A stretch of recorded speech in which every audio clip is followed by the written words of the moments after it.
Hello, everybody. Welcome back to the Board YouTube channel, The Hammers NBA Content Division. We're here for our Thursday afternoon show, as we are every single Thursday at 2:30 p.m. Eastern Time. Myself, Jacob, my co-host, Kirk Evans. Reminder on this channel, as well as also the morning show, Pick and Roll, every weekday morning at 9:45 a.m. Eastern Time. So, subscribing to the channel might help you out with your sports betting and provide you some NBA entertainment, but make sure if you're entertained with this one that you smash the like button along the way. For the show today, we're going to be discussing a few topics. Number one, Victor Wembanyama, as you saw in the title and the thumbnail for today. We're going to be talking about his levels right now and potentially how far he can go. Obviously, he can go very far in this sport, but like to what level can we see Victor Wembanyama go? We're going to be talking about the Boston Celtics. If you tune into the show frequently, you know that myself and Kirk Evans, maybe Kirk more than anybody, thinks the Celtics are the overwhelming, far and away title favorites. But if any team is going to beat them, what are they going to have to do? And finally, we'll talk about the most unserious team in the NBA. You probably can figure out just who that is, but if you want to know for sure, you can stick around. But Eric Kirk, how are you doing today? How's the week been for the NBA in the return from the All-Star break? Week's been good. Market's been a bit weird. Some results have been a bit weird, but it's been fun. It's been good to get back to it. Yeah, I feel like things are starting to January is always a weird time for the NBA, maybe even the start of February as well, with just random variance in terms of score lines. But I think everything's starting to kind of mellow out again as we get through the rest of the season here. Most teams in the 23, 24 games remaining stage. So this is the real final push for all of these teams. But let's go to what we have for the title and thumbnail here. We wanted to talk about Victor Wembanyama. Yes. How far can this guy really go in his career? Many would already consider him as potentially the face of the NBA, despite being in his rookie season. Obviously, still very young. Shout out Joey Graybill in the chat, by the way. Thank you, anybody in the chat. Send in your questions all throughout the stream, and we'll be sure to get to them at some point. You may not get to them right away. It might take us a while to get to them, but we'll get to all of them a little bit later on. But Wembanyama on the season, I mean, he's firmly taken over as the favorite for Rookie of the Year, as his minutes have increased, his performance and his levels of performance have increased as well. He's in the conversation for Defensive Player of the Year. That's not saying too much because Gobert is pretty much a lock to win it at this point, but his name might be mentioned as one of the finalists. But he's averaging over 20 points per game now, over 10 rebounds per game, 3.3 blocks in 28.6 minutes. This is scary. Let's start off with this season. On top of being, everything we know about his size, everything that we know about his defense, what also is a pretty astonishing stat I saw on Twitter today via NBA University is that in 2024, Victor Wembanyama has the fourth highest three-point percentage on pull-up attempts. Again, that's in 2024, so since the turn of the year. And that's of a sample where he's taken 57 of those shots. Yeah, I don't even know what to ask you here, but rookie season, obviously touted as one of the greatest prospects of all time. Has it lived up to expectations? Has it exceeded expectations? What are your thoughts on Wemby so far?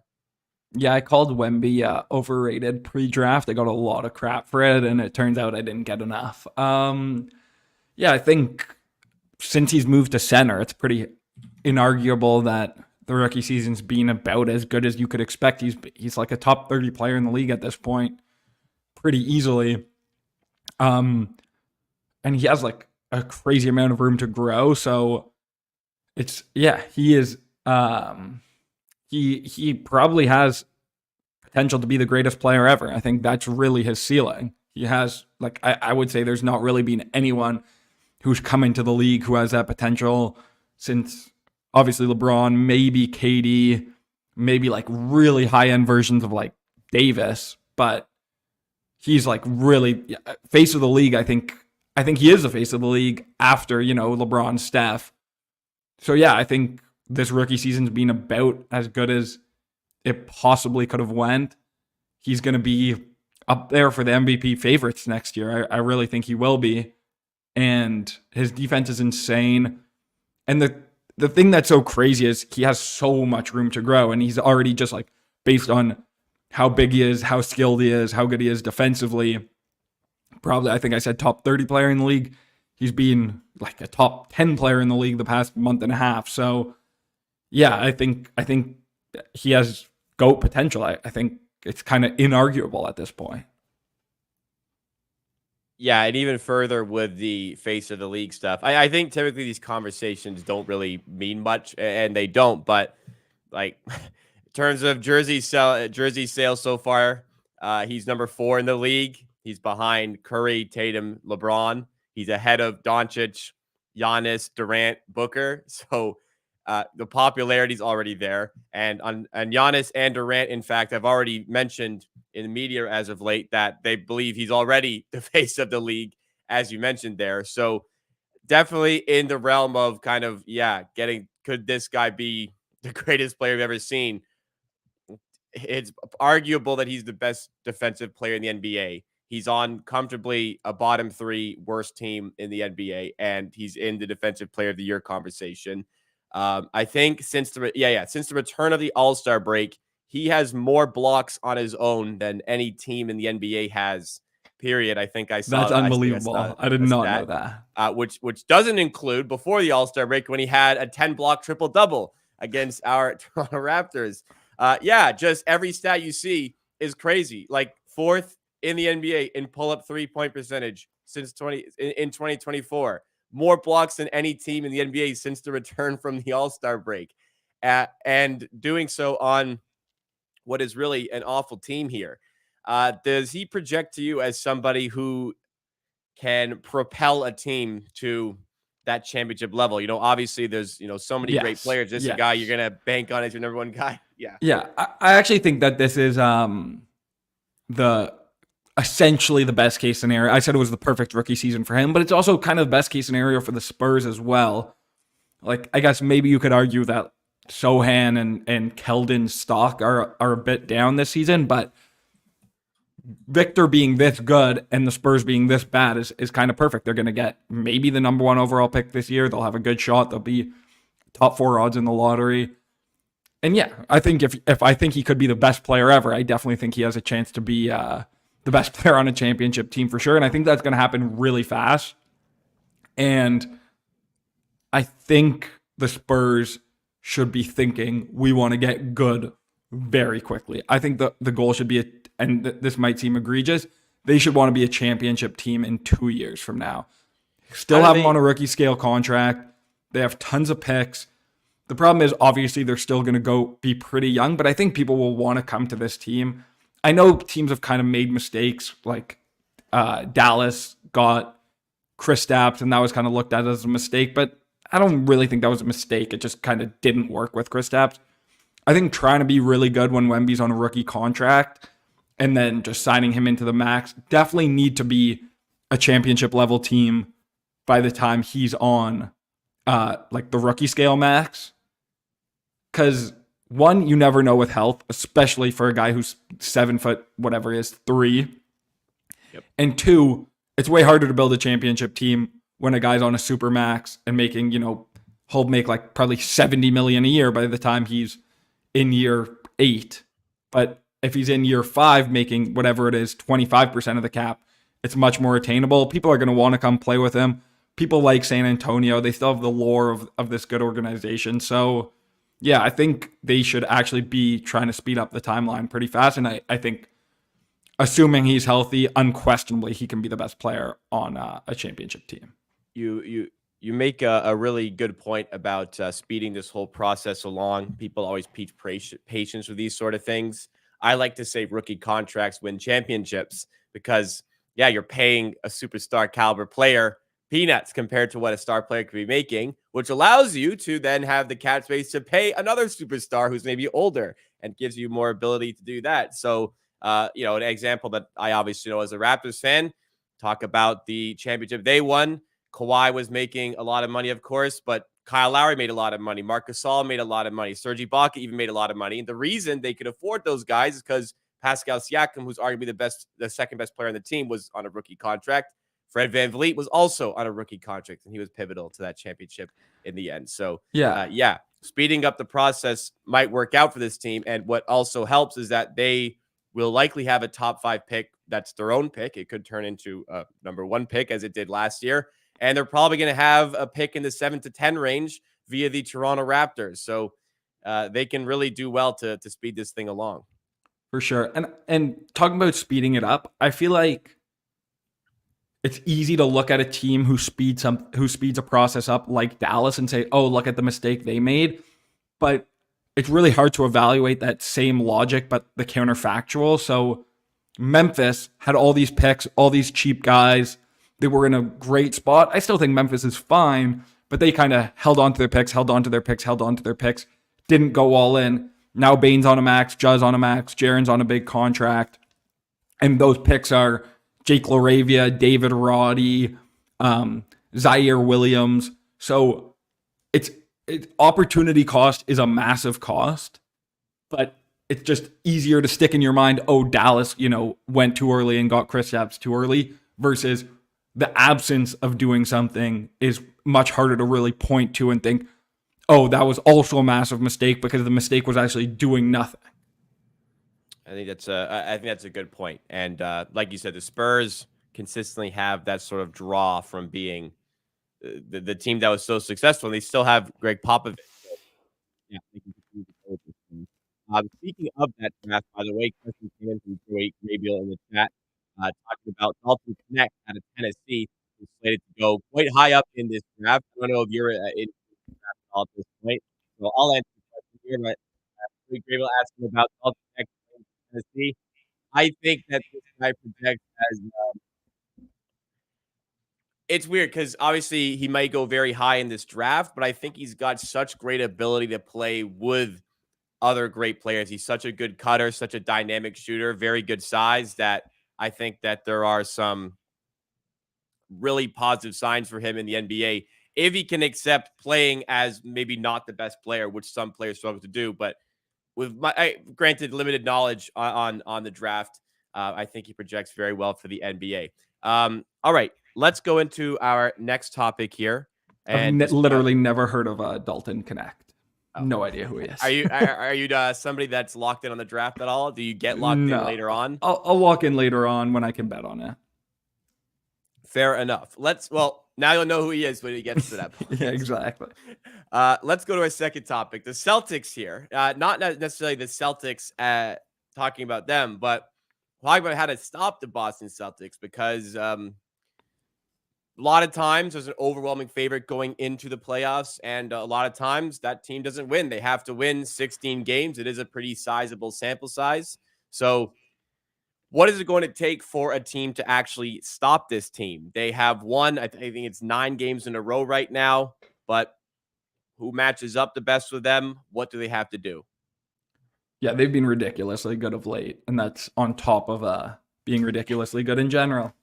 I don't know if anyone saw I don't know what it was on, but someone asked Xavier Tillman, like, what's the difference of being on the Celtics? And he's like, we never lose. Yeah, the way that to beat the Celtics, I would say, so this answer is going to kind of annoy me because I feel like a lot of people have said similar things to me, and it always kind of pisses me off. But I guess this is the way they're probably going to lose if they do. People point to like, oh, the offense got so sticky in the playoffs the last few years. Like Jaylen Brown, Jason Tatum don't really play as well when it matters most. So I would say the ideal as a defense, if you're playing them, is try getting them into those, sticky situations where Tatum and Brown, and I guess Kristaps are really trying to beat you in iso ball, because the clear difference between Boston and the other, wagons of teams we've seen, like, if you want to put the Raptors in there, I guess the Raptors are kind of actually a pretty good comp for this Boston team, in my opinion. But if you're looking at, like the Warriors or the Cavs, those teams had like a really number one, like alpha, like top 3 player in the league. I don't really look at Tatum that way. And if he is, he's that good because he's like such a good connector piece. Like he's kind of like the A1, one of the best. Like he's kind of like Durant but like a 1B of Durant where Durant's like can really get a shot. I don't know if Tatum's quite that good. So yeah, I would say really try getting them to ISO. Try getting, Tatum and Brown to beat you in ISO, beat you with their passing because they don't have, LeBron who's going to just absolutely dominate you kind of no matter what, and they can put the ball in his hands. So I think if they run into problems, it'll probably be that they don't have, that 1A offensive engine. And I'll preface what I'll say. I agree with you. And we talked about this in the morning show. Pips also agreed with you for this one when we talked about it on our morning show earlier on this week. I'll say that the Celtics are also good enough that they can still win by playing like that. But we've seen in past 2 seasons that when they do deviate to this, I'd say even more specifically the Golden State series in the NBA Finals, where they really retracted to this style of play. Absolutely, that's where that they are at their weakest. Jason Tatum, if they did win playing like that ugly style of basketball that they can just revert to in the playoffs, and they have done so much, and they still win, then people may want to anoint him as, okay, now clearly he's number one guy. Like there were all these questions about Jokic going to last year's playoffs. Not anymore because he's done it and he did it and won a championship with his team. So that could be on the way for Tatum. But I agree with you. They get into those bad habits. It's the bad habits that plagued Jason Tatum for most of his second season in the NBA. Just trying to be, I wouldn't go as far as to call it hero ball, but for lack of a better term, I'll use that, where he wants to do it in mid-range and plays inefficient mid-range game where they stick to the status quo here, keep Porzingis heavily involved, Derek White involved. Yeah, this team's an absolute wagon. It's going to be tough to stop. But getting the team to revert to this style when they clearly know that's kind of been their weakness is easier said than done. What is it going to take for a team to get them into this sort of play style, do you think? Yeah, well, I was just going to say the counterfactual and like how I always argue this when people bring it up is Boston added, in my opinion, their second best player in Kristaps and got Drew Holiday. So you got to remember when they were playing in the NBA Finals, they had Rob Williams, who was really good for them, but not a good offensive piece, and Marcus Smart on the floor for a lot of it. And Derek White wasn't the offensive player he was now. So I just kind of don't even think it's that possible that the ball's going to get so sticky because they just didn't have shooters. Now they have 5 shooters on at literally all times. So it's really hard to muck up the game and like kind of close the floor when there's no one who you're willing to let shoot. Like who's going to be the guy they're going to dare to shoot? Derek White, Drew Holiday, like those guys are just good shooters. Like teams were letting Grant Williams shoot, teams were letting Marcus Smart shoot. That just kind of doesn't exist anymore. But yeah, I guess the best way to do it would be, maybe Milwaukee plays Giannis at center and plays a lot of switching lineups.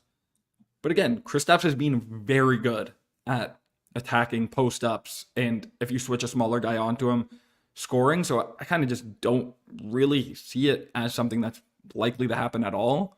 But yeah, if you're going to do it, a Bam or a Giannis at center and a lot of switching would probably be the best way. Or I guess the other way I could see them losing is they're not the most physical team.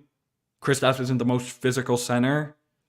Maybe go big and really try bullying them and offensive rebounding them down. But again, they're a pretty good rebounding team in general. And if that happens, they can just play out and Kristaps and still have 5 shooters on the floor.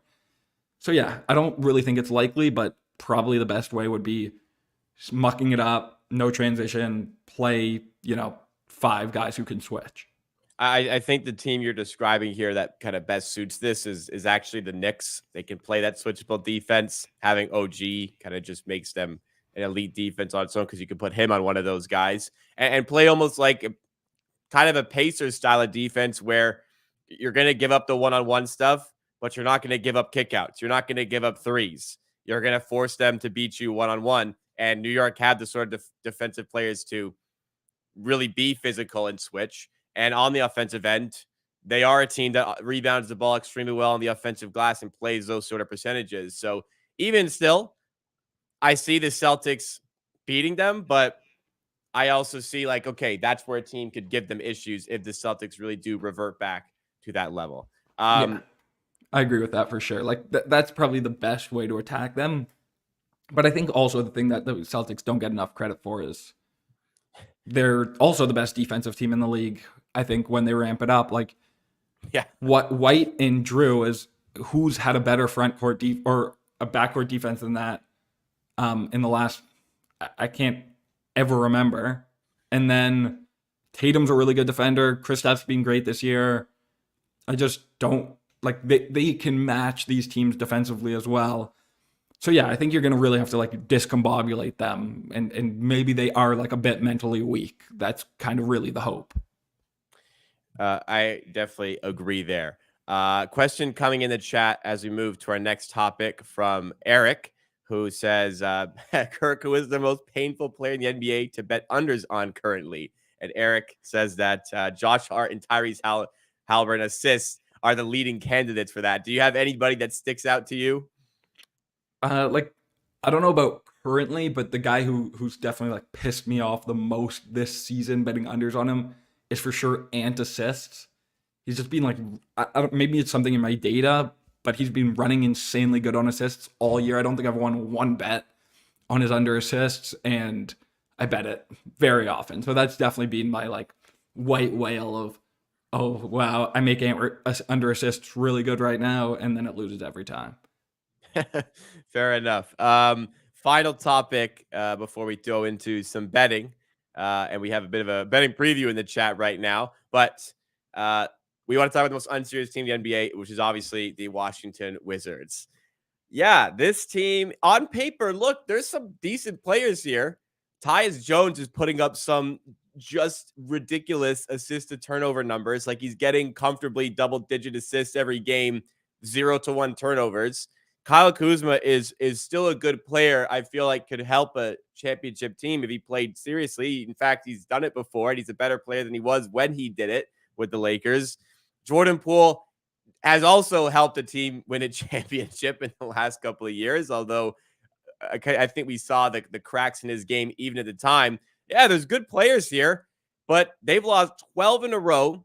And they have the worst record in the NBA. They're tied as the worst team in the NBA with the Detroit Pistons of all teams. What does this team have to do to recover from here? Because they brought in new a new like front office, basketball operations, everything. They brought in a whole new crowd of people in the offseason.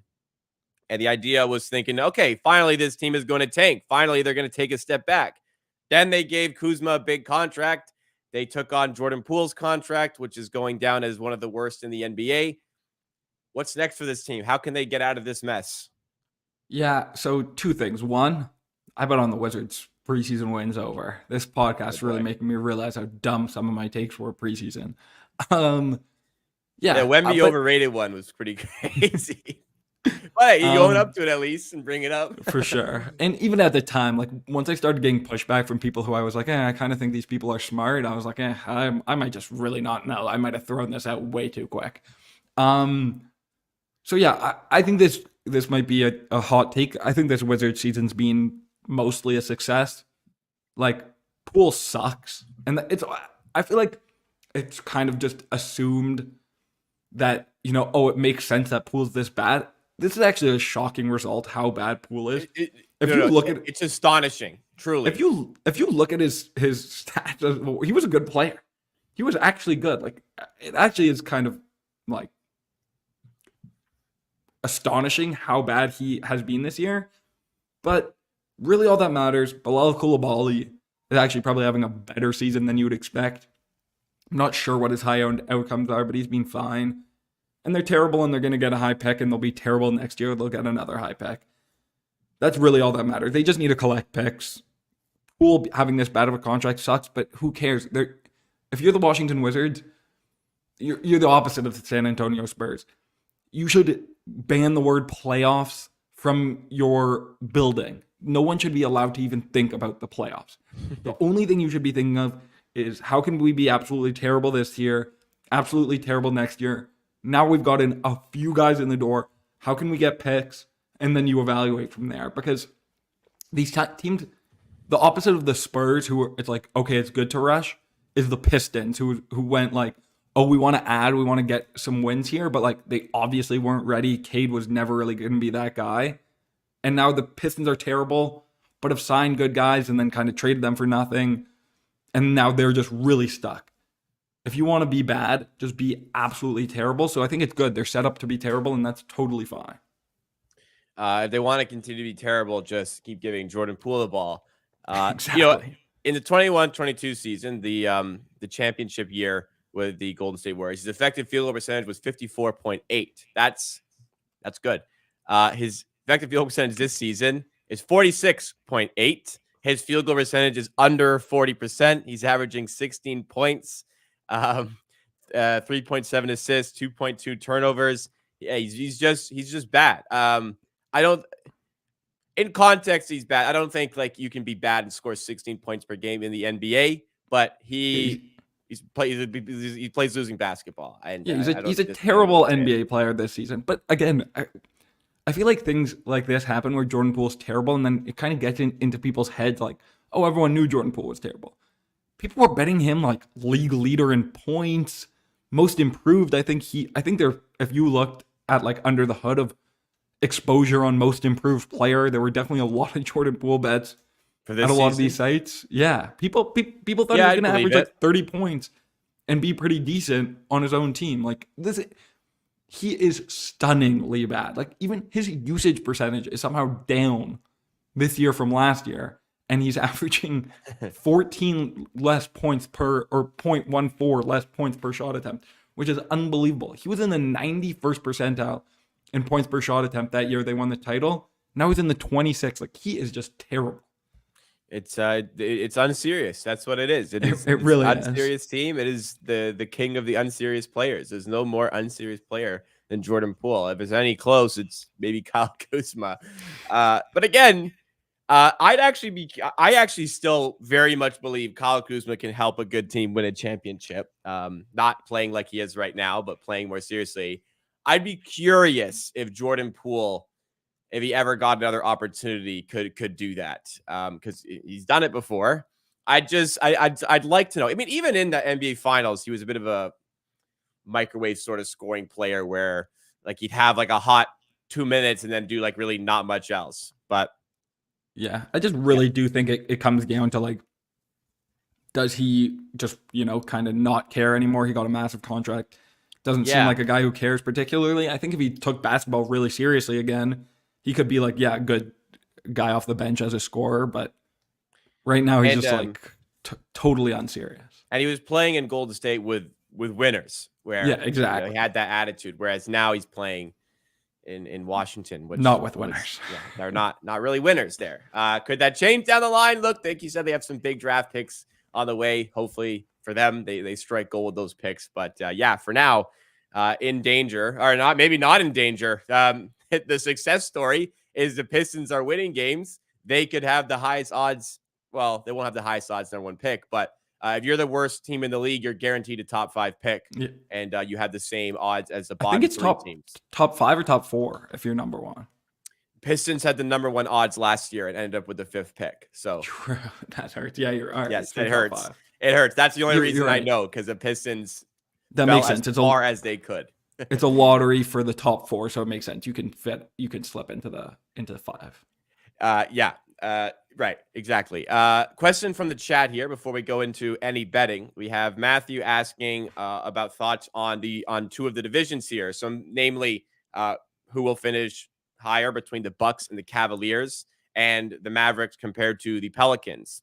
Matthew says he has average odds of plus 160 for the Bucks and Pelicans at about plus 150. I don't really have many thoughts into these sort of markets, but do you, Evan Kirk, have any thoughts on the overall markets for divisions here? Yeah, so Cavs Bucks I actually was looking at today. I thought the Bucks price was even a little interesting at like plus 100, but I believe the Cavs have a easier schedule than the Bucks. And honestly, like the Bucks have I think 2 losses, like a 2-loss advantage in the loss column, and the Cavs are getting priced right around the Bucks in the market. I think if they played today, it would be pretty much even on a neutral. I guess Middleton's coming back, they'd probably be a bit better. So yeah, plus 160 is an amazing number. That's not really close in the market, and the Cavs have been definitely a bit worse after those two massive winning streaks. So I didn't have a bet on it. I did look into it today.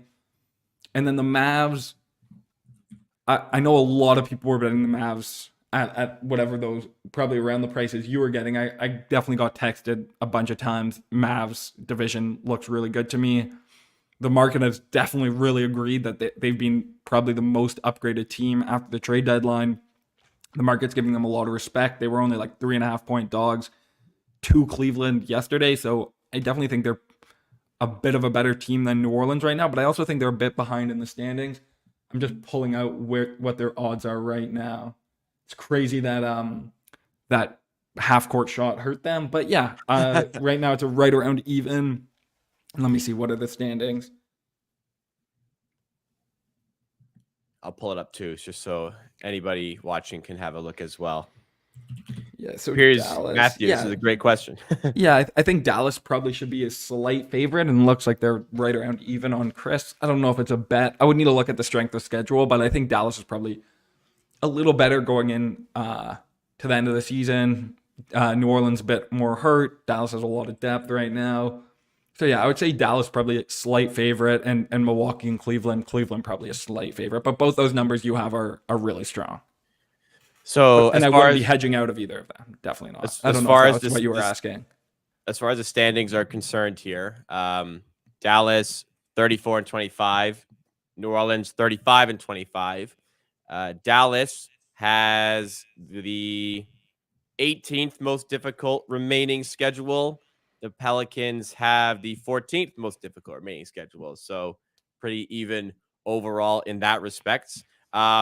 Matthew was wondering if the prices, yes, these plays are plus EV. And, they're extremely plus EV. Generally, if you have a plus 170 and market's getting priced like minus 110, you're in good shape. I don't know if people are seeing the big fight I have on Twitter. So some people seem like they disagree about CLV, but generally, if prices go your way, that is good. That is a good thing. Even if some people might not tell you that. Especially and I would go as far as say in an efficient market like the NBA, you definitely have a good position if you have good CLV. Like almost like 99% of the time, like germ killers, like Lysol will say kills 99.9% of germs, just so like you can't sue them if something goes wrong. That's what I'd say about CLV. It's almost at that sort of level. Yes, it pretty much always will help you if that's in your favor. Let's get into some more betting talk here. So, I actually there's a play that I bet that Eric also put in the chat here, but I'll make it. I don't ever give out picks here, but I'll make a pick for the show here. Eric mentioned that Jimmy Butler over 30.5 PRA is minus 105 at Bet365. Plain and simple, this one's off market.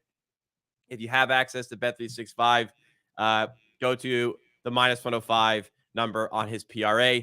And again, I don't ever make show plays, but this one's a good number. So I'm going to say here, while that's still up, because I just checked that it is, and it was up before the show, go ahead and play that one. But before we get to any of your picks, another question from Eric about any long shots that you want to take for an NBA champion bet as a DGen play, as Eric says. Well, we'll say a bit of DGen, but if they're plus EV in your mind, they're plus EV, whether that be a super long shot or whether that also be somebody near the top.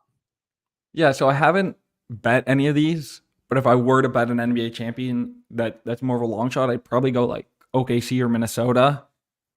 I think those are kind of teams that I look at and I think in my head, oh, those are teams I'm probably going to be betting against in the playoffs, but the market's really not giving them much respect. One of them is going to be number one in the West. OKC and they've been just really, really good, and the West is wide open. Again, I just don't think the quality of the West, I don't think any of these teams are scary in the West. And then if you make the finals, you're in good shape. So I maybe would prefer betting them to win the West rather than to win the title. So they have to beat Boston. Yeah, because these teams aren't beating Boston in my head. But yeah, I think those teams are undervalued considering they're